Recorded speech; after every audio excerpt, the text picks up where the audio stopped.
La semana pasada, el Banco de México, el Fondo Monetario Internacional y la Organización Mundial para la Alimentación han venido advirtiendo de los riesgos para que la inflación pueda tener elevaciones en los precios derivados sobre todo de las materias primas, los energéticos y derivado también por el conflicto entre Rusia y Ucrania.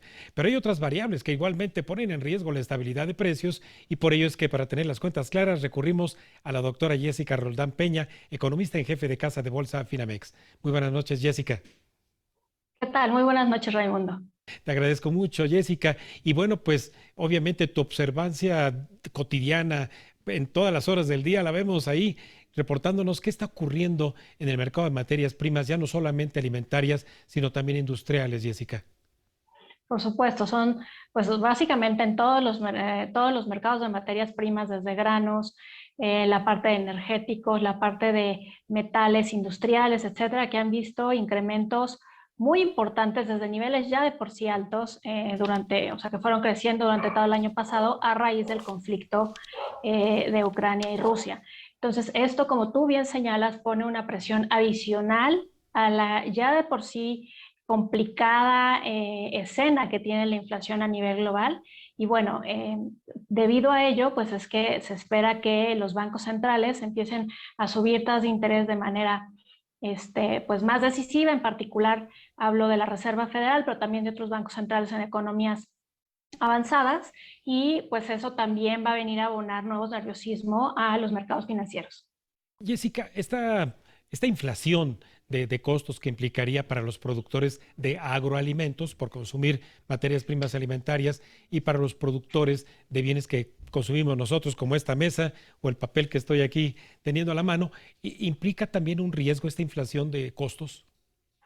Por supuesto, o sea, indica un riesgo importante a pues prácticamente todos los precios en la economía. ¿Por qué? Porque al final de cuentas estos, como tú bien señalas, son choques que les llamamos choques por el lado de la oferta, son choques a los precios y los insumos, que unido a otros temas como por ejemplo el avance de olas de contagio, sobre todo en China, que ha traído el cierre renovado de ciudades, etcétera, pone mucho más estrés sobre toda la cadena productiva.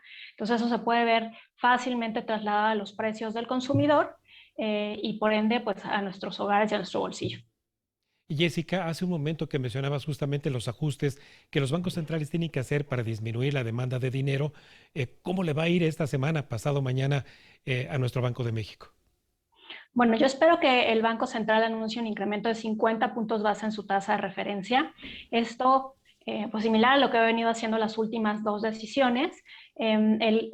Coincide con el consenso de los economistas en el mercado y de hecho lo que espero es que hacia adelante haya más incrementos de tasas de interés que pudieran llevar la tasa de referencia de su nivel actual de 6% a niveles de alrededor de 8%.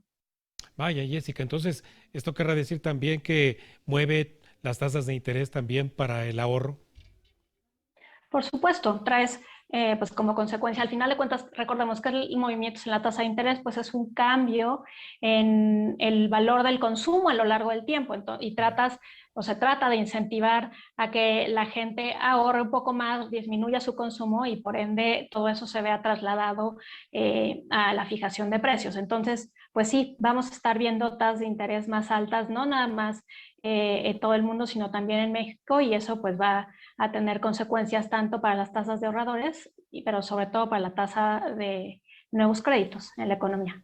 Sí, Jessica, obviamente cuando inició el conflicto entre Rusia y Ucrania en el 24 de febrero, nuestro tipo de cambio pues se depreció casi llegando a los 21 pesos y ahora tenemos 8 jornadas cambiarias en las que se ha apreciado. ¿Qué es lo que está ocurriendo, Jessica? Bueno, es difícil determinar exactamente qué es lo que mueve al tipo de cambio día con día. Recordemos que el peso mexicano es una de las monedas más transadas, más Ujú. intercambiadas a nivel mundial, y que más del 70% de esas transacciones ni siquiera se realizan en México, sino en el extranjero. Es bien sabido que la mayor parte de los movimientos que tiene el tipo de cambio tiene que ver con fenómenos externos, y en este momento en particular, mi intuición es que el tipo de cambio está comportándose de manera positiva o apreciándose, como tú bien señalas, por una expectativa de subidas de tasa de interés en México relativamente agresiva, que pues vaya mitigando o haciendo menos sombrío el panorama inflacionario. Bien. Jessica, las bolsas, obviamente en sus indicadores, el Nasdaq, el Standard Poor's, el Dow Jones, incluso nuestra pequeña bolsa mexicana de valores, también han ido hacia la alza. ¿Qué está provocando esto? Si por un lado vemos nosotros justamente esta alza en precios de materias primas.